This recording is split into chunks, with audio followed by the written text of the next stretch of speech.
जय गुरुदेव, जय गुरुदेव, जय गुरुदेव नाम किसका,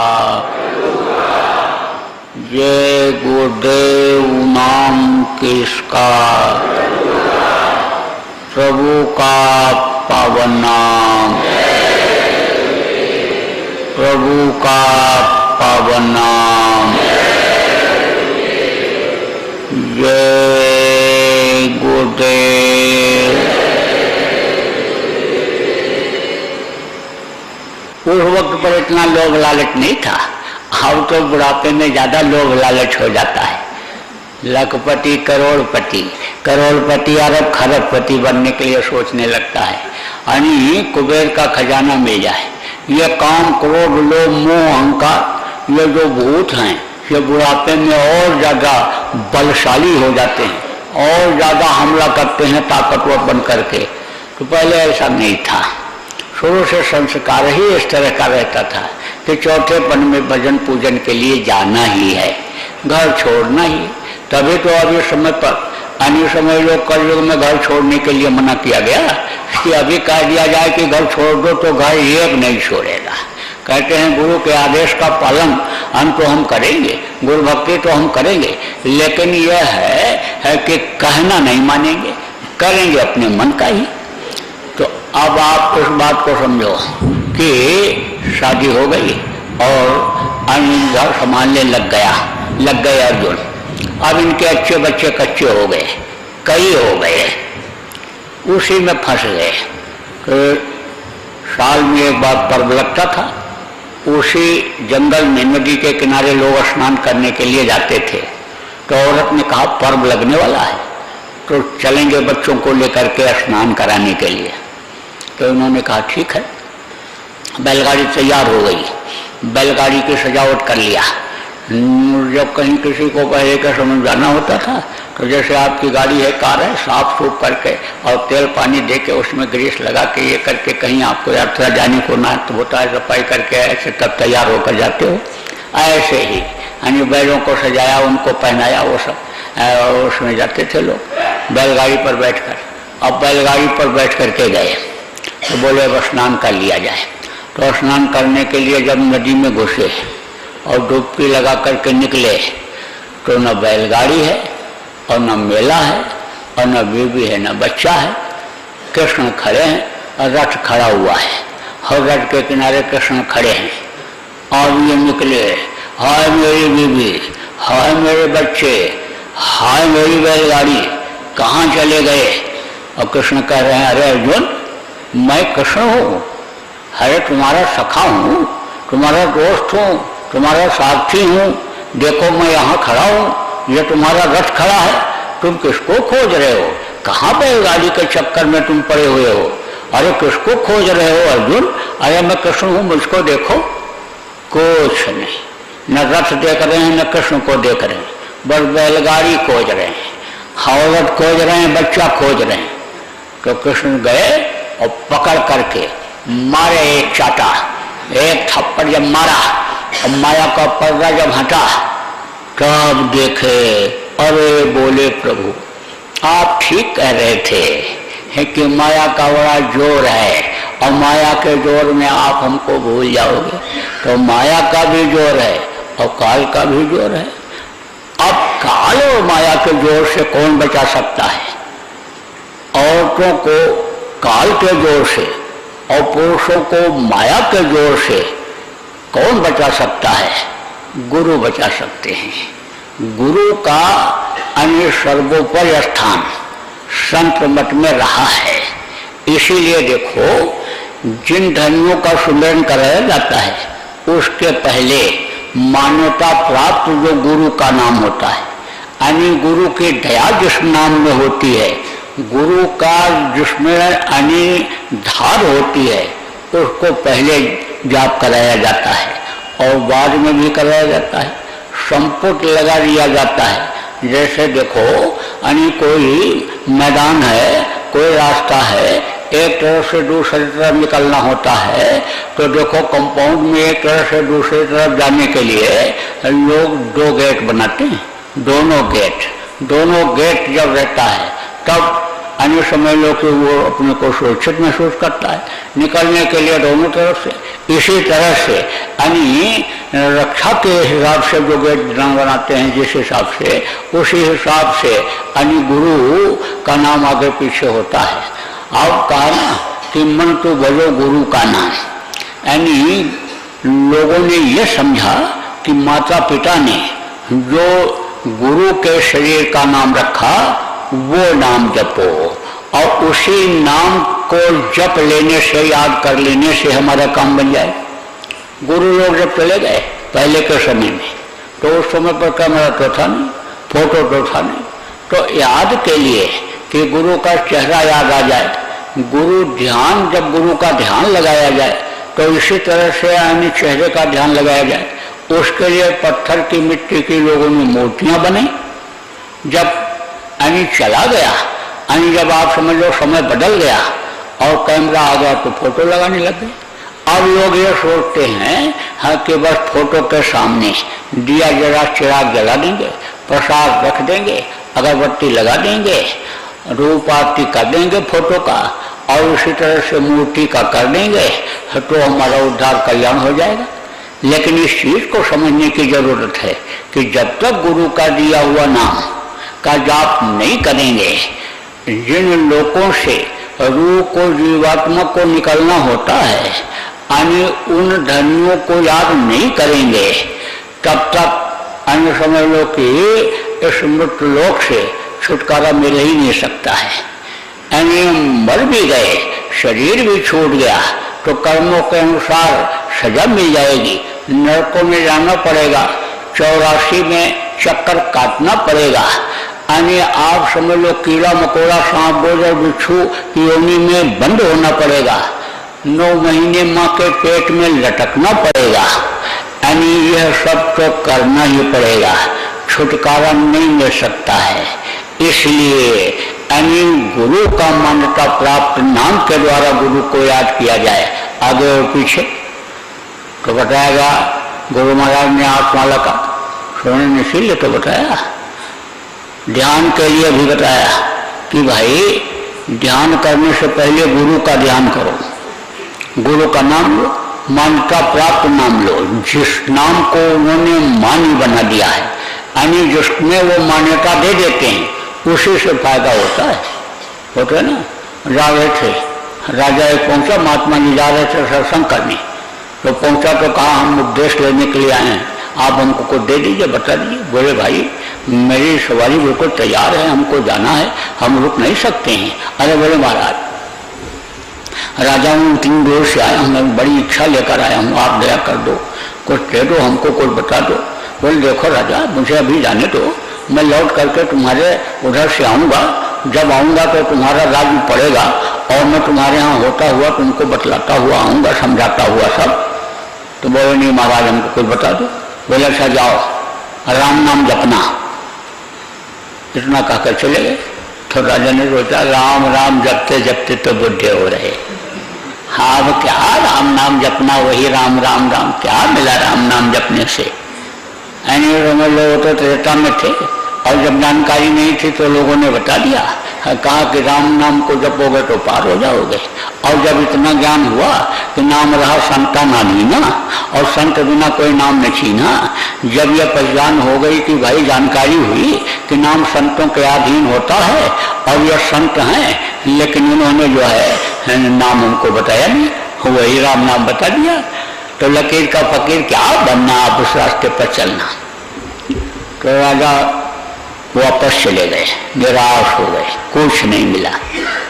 जब लौट करके उधर से आए महात्मा जी तो वादा के बड़े पक्के, संत सदगुरु किसी धोखा नहीं देते हैं, जो संत होते हैं पूरे संत होते हैं और वादा के पक्के होते हैं, वादा के पक्के होते। गुरु महाराज ने शरीर छोड़ा तो लोगों ने कहा आप दौरा करो, नहीं तो संगत को कैसे जानकारी होगी हर चीज की। जब कहा गए गुरु महाराज कि आपको संभाल करनी है, पुराने लोगों को संभाल करनी है, नए को नामदान देना है, दौरा नहीं करोगे। तो दौरा शुरू किया। तो वह दक्षिण भारत में गए थे, तो एक डॉक्टर साहब के यहाँ कुछ दिन गुरु महाराज रुके थे। चलने लगे थे तो डॉक्टर साहब बोल रहे, तो गुरु महाराज ने कहा बच्चा घबराओ नहीं, मैं तुम्हारे यहाँ फिर आऊँगा, मैं आऊँगा फिर आऊँगा। तो उन्होंने डॉक्टर साहब ने बताया कि जब गुरु महाराज के दुनिया से जाने की खबर हमको मिली तो मैं बहुत रोया। और एक बात पर मुझको शंका हुई कि संत की बात गलत कैसे हो गई। कह गए थे फिर मैं आऊँगा, लेकिन अब कैसे आएंगे, अब तो चले गए। कहा संत वचन पलटे नहीं पलट जाए ब्राह्मण, ये बात कैसे गलत हो गई। तो कहें कि रात को देर से नींद आई, और जब नींद आई तो सपना देखा कि गुरु महाराज आ गए अचानक, और मैं चारपाई पर लेटा हूँ। तो गुरु महाराज को देख के अचानक मैं उठ गया और हाथ जोड़ करके मैं बोला कि आपने खबर नहीं किया, मैं तो चद्दर भी नहीं बदल पाया, और आप जो है उसी चद्दर पर बैठ गए जिस पर मैं लेटा हुआ था। तब गुरु महाराज ने कहा बच्चा मैं तो इसलिए आया कि मैं ये बोल के गया था कि तुम्हारे यहाँ फिर आऊँगा। ये नहीं कहा था इसी शरीर से आऊँगा, लेकिन ये कहा था फिर आऊँगा। तो मैं तुम्हारे यहाँ इसलिए आ गया कि तुम्हारी शंका का समाधान हो जाए, नहीं तो कहीं कहीं तुम मनमुख न हो जाओ, गुरुमुखता तुम्हारी न खत्म हो जाए। इसलिए मैं तुमको बताने के लिए आया कि देखो मैंने वादा पूरा किया। तो संत वादा पूरा करते हैं। तो जब महात्मा जी उधर से लौटे तो सीधे राजा के दरबार में चले गए। अब राजा उठ करके खड़ा हुआ और पैर छुआ और कहा कि राजा ये बता कि तुझको मैंने जो बताया था राम नाम जपने के लिए वो तू जपा। अरे बोला महाराज जिंदगी बीत गई राम नाम जपने, कौन सी नई चीज आपने बताई। मैं तो बहुत बड़ी आशा लेकर के गया था कि आप हमको कुछ बताएंगे, नाम बताएंगे, जाप कराएंगे, कुछ करेंगे कराएंगे, लेकिन आपने तो हमको टाल दिया। तब वहाँ सिपाही खड़ा हुआ था और सिपाही से कहा कि हथकड़ी ले आओ। महात्मा जी ने कहा हथकड़ी ले आओ और उनको लगा दो राजा को हथकड़ी लगा दो। तो सिपाही खड़ा देख रहा है। फिर बोले अरे तू खड़ा देख रहा है, मैं कहता हूँ हथकड़ी ले आ और उनको लगा दे, राजा को ले जा जेल में बंद कर दे हथकड़ी लगा करके। अब वो राजा को देख रहा है, वो महात्मा को देख रहा है सिपाही। फिर कहा सुनता नहीं, ले जा इनको हथकड़ी लगा के बंद कर दे जेल में। तो जब 3 बार कहा तब राजा ने सोचा कि भाई लगता है गद्दी के लालची हैं, जेल में बंद करके गद्दी ऐसे ले ही जाते थे पहले लोग, तो जेल में बंद करके ये गद्दी लेना चाहते। तो सिपाही से राजा ने कहा खड़ा देख रहा है, दौड़ के जा और हथकड़ी ले आ, महात्मा को लगा दे, डाल दे इनके हाथ में। और सिपाही दौड़ के गया और हथकड़ी लेकर के आया, महात्मा के हाथ में लगा दिया। अब महात्मा जी हंसे और ठट्ठा ठट्ठा करके हंस रहे हैं। राजा कह रहा है जेल जाने के लिए अब तैयार हो। हंसते क्यों हो, अब क्यों हंस रहे हो, अब क्यों हंस रहे हो। तो बोले राजा इसकी हथकड़ी की हमको चिंता नहीं, मैं तो तुझको ये बताने आया था कि तू चूक गया, तेरा समय इतना निकल गया, यह सांसों की पूंजी इतने दिन तेरी खत्म हो गई, कट गई, अब वो वापस आने वाली नहीं है। और तूने जो मैंने नाम बताया उसका तूने जाप नहीं किया, तू समझा कि इसमें कोई पावर नहीं है, शक्ति नहीं है। तो देख नाम रहा संत ना दीना, और संत बिना कोई नाम में छीना। बगैर संतों के नाम की पहचान नहीं होती है। और वो जिस नाम को मान्यता दे देते हैं उसके साथ पावर रहती है, उसके साथ शक्ति रहती है। उसी तरह से कि वही चीज मैंने कहा कि यह सिपाही हथकड़ी लगा दे इनको, और सिपाही नहीं गया। और जब आपने कहा तो दौड़ करके गया और हथकड़ी ले आया, मुझको लगा दिया। तो आपके जबान में, आपकी आवाज में, आपके शब्दों में पावर था। वो पावर हथकड़ी मंगा करके और मुझको लगवा दिया, ऐसे ही पावर होता है, शक्ति होती है। तो जिस नाम में शक्ति वो भर देते हैं, जिसको मान्यता दे देते हैं, उसी से लाभ मिलता है, उसी से फायदा होता है। और उसी नाम के घेरे में रहने से, लक्ष्मण रेखा के अंदर रहने से अन्य समझ लो सुरक्षा रहती है। तो नाम गुरु का लेकर के और ध्यान करके और फिर सुमिरन किया जाता है। और फिर जब सुमिरन खत्म करने को हो तो फिर संपुट इस तरह का लगाया जाता है कि नाम लेकर के और फिर उसके बाद ध्यान करके और सुमिरन समाप्त कर दिया जाता है। ध्यान के पहले भी अन्य समझ लो कि नाम लेकर के और ध्यान लगा करके और वो है आखिर में तो आप ये समझ लो कि जैसे रेखा खींच जाती है, लक्ष्मण रेखा जैसे खींच दो। अगर लक्ष्मण रेखा जब खींचा लक्ष्मण जी ने सीता माता के चारों तरफ, तो समझ लो कि उसके अंदर जाने से रावण जैसा विद्वान, बलवान, धनवान भी डरा, क्योंकि वो ऐसी रेखा थी कि उसके अंदर अगर जाता तो जल जाता। इतनी पावर उस रेखा में थी कि वो उसको क्रॉस कोई कर ही नहीं सकता था। इसीलिए उसने भिक्षा मांगने का वेश जब बनाया तो बोला कि हम बंधा भिक्षा नहीं लेते हैं, आप जो है इसके बाहर लगा करके भिक्षा मुझको दोगी तब हम भिक्षा कबूल करेंगे। तो कहा गया तन दंडाम बाम सुजाई और तलियमताई शरण जो आई, जो भीख मांगने आ गया तो उसको कैसे ऐसे भूखा छोड़ देती, तो बाहर निकले तो उनका हरण हो गया। ऐसे ही एक तरह से ये अन्य बन जाता है, एक तरह से। और उसमें अन्य दांव भी काल अगर मारने की कोशिश करता है तो गुरु के आगे तो चलता नहीं, उनके पावर के आगे चलता नहीं है। तो इसी तरह से अन्य संपुट भी लगाया जाता है, ध्यान में भी और भजन में भी संपुट लगाया जाता है। और सुमिरन के पहले अन्य समझो कि गुरु का अन्य एक तरह से घेरा, अन्य नाम से एक दया मांग करके लगा दिया जाता है। अब आप ये समझो कि जिसके नाम को लिया जाता है उनके रूप को याद किया जाता है। अगर नाम इधर उधर हो जाता है तो भी नहीं लाभ मिलता है, क्योंकि वो सीढ़ी है ना, सीढ़ी यानी सीढ़ी है, एक के बाद दूसरा, दूसरे के बाद तीसरा, तीसरे के बाद चौथा, इस तरह से जो लोग हैं तो उनकी सीढ़ी है। तो इसलिए इनको खुश करने के लिए सुमिरन कराया जाता है, किया जाता है। तो सुमिरन और ध्यान भजन ये तीनों चीजें जरूरी हैं। और यही जो समझ लो कि मुख्य है, इसको अगर ठीक से कर लिया जाए और ये धनी अगर सुमिरन करने से खुश हो जाएं तो ध्यान और भजन में भी मदद करते हैं, फिर बाधा नहीं आती है।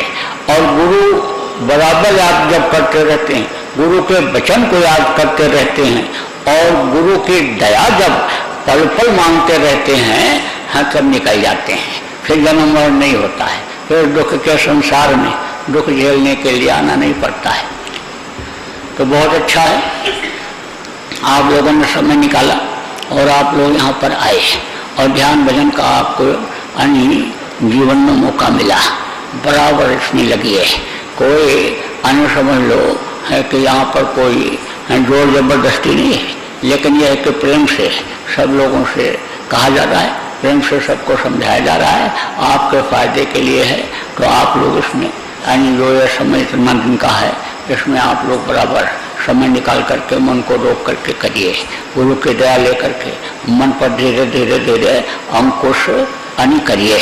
अभी तो बैठने की आदत नहीं थी और कुछ उम्र का भी तकाजा होता है, मेरे ऊपर भी उम्र का असर आता है बैठने में, हाथ पैर में, इसमें हम तो। और कुछ अनि जो जवान है बैठ भी सकते 8 घंटा 10 घंटा, उनकी भी आदत नहीं थी, तो बैठने के 2-3 दिन में तो भी आदत बनी है। अब धीरे धीरे धीरे धीरे मन को भी रोकने की आदत डालो और धीरे धीरे मन भी रुकने लगेगा और धीरे धीरे से सब काम हो जाएगा। यानी समझ लो कहा ना कि धीरे धीरे मना, यानी ऋतु आए फल, यानी ऋतु आता है तो फल तो समय आ जाएगा उसका और फल भी मिल जाता है। ऐसे ही निराश होने की जरूरत नहीं है, आशा बनाए रखो। आशान्वित जो होता है वो यानी कामयाब हो जाता है, तो शिखर पर चढ़ जाता है। तो बोलो जय गुरुदेव, जय गुरुदेव।